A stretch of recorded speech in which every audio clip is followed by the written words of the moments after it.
It's Dirty Story Night, and we have another new entry this month in our fast food theme.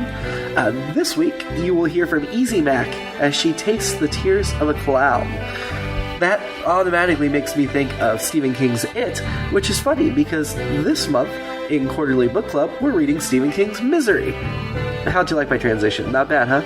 So, Quarterly Book Club is a book club through the IABD Presents network, our parent network, which can be found at iabdpresents.com. Each quarter, we read a book, and then you can talk about it, join the discussion at quarterlybookclub.com. At the end of the quarter, there'll be a video wrap-up posted on our YouTube channel, hosted by Samantha Stark with a couple of friends.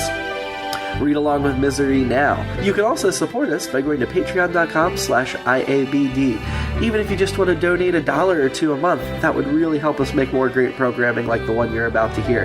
You can follow us on social media at IABD Presents and tell us what you'd like to hear more of. Now enjoy Easy Mac Tastes Tears of a Clown.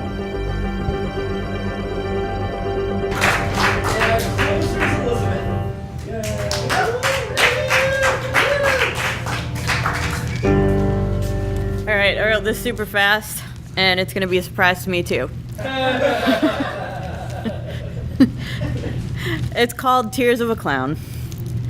It had been a long, exhausting day for Martha, between her boss deciding at the last minute that he needed a PowerPoint presentation for the big important sales meeting, and that Martha should be the one to put that together, and Jim and HR bumping into her in the hallway, causing her to spill her coffee all over her new light pink blouse.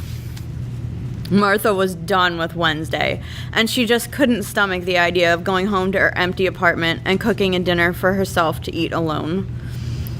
5 o'clock rolled around, and Martha fled her cubicle with such speed that she left a wake of paperwork fluttering in the breeze behind her. By 5:01, Martha was already seated behind the wheel of her Hyundai Elantra, greatly relieved by having peeled off her control-top pantyhose. Martha was hungry, and since she couldn't face a home-cooked meal for one by one, she choked down her guilty conscience and succumbed to the images of golden arches flashing in her mind. She wasn't even going to get a salad tonight because fuck those tight size 14 pants. She would just wear LuLaRoe leggings for the rest of her life, and that was fine. She pulled her car up to the drive-thru, ready to commit to a Big Mac, a large fry, and a Diet Coke, when she noticed the out-of-order sign written on a napkin and hastily taped to the speaker. After muttering a string of eloquent swear words under her breath, Martha parked her car and went inside. She shuffled her way to the counter and placed her order. When her tray was populated with paper-clad food products, she filled her cup with Diet Coke and slid down into a booth alone. 2 bites into her Big Mac, special sauce dripping down her face, a flash of red in her peripheral vision distracted her, and she turned to see none other than Ronald McDonald in the play area, hugging children. Martha was overcome with a feeling of warmth in her loins that had, in the recent past, been reserved only for the purple bullet vibrator that she kept in the nightstand drawer.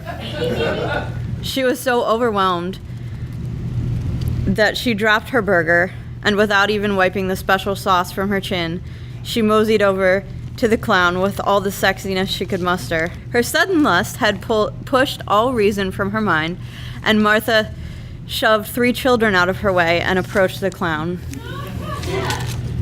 "Hi, I'm Martha," said Martha. "Hi, Martha," replied Ronald. "I'm actually Jeremy." "May I squeeze your nose, Jeremy?" said Martha, very much implying that she would like to squeeze something other than his nose. She leaned forward a bit and pushed her ample breasts together, thankful that her coffee-stained pink blouse was lower cut than was entirely appropriate for the office. She could see that Ron Jeremy, which I didn't do on purpose, by the way, had a slightly below average sized erection through his yellow unitard. Jeremy gulped. I would love it if you would squeeze my nose, Martha." Martha grabbed Jeremy's hand and led him through the small crowd of angry soccer moms and crying children out to the parking lot, where they gazed deeply into each other's eyes. I would love to make out somewhere, but I don't have a car, Jeremy said. My mom dropped me off.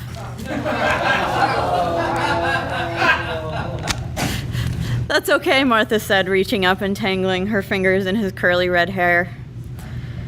This is my Hyundai Elantra right here. She unlocked her doors and they climbed into her back seat. Jeremy slid a white-gloved hand into Martha's blouse and licked the special sauce off her chin, and then her double chin. Martha grabbed his hard cock and stuck her tongue in his mouth, smearing red face paint all over her own face. Jeremy ejaculated and started to cry.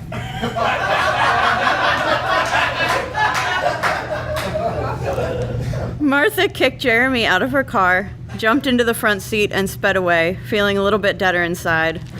What a shitty Wednesday.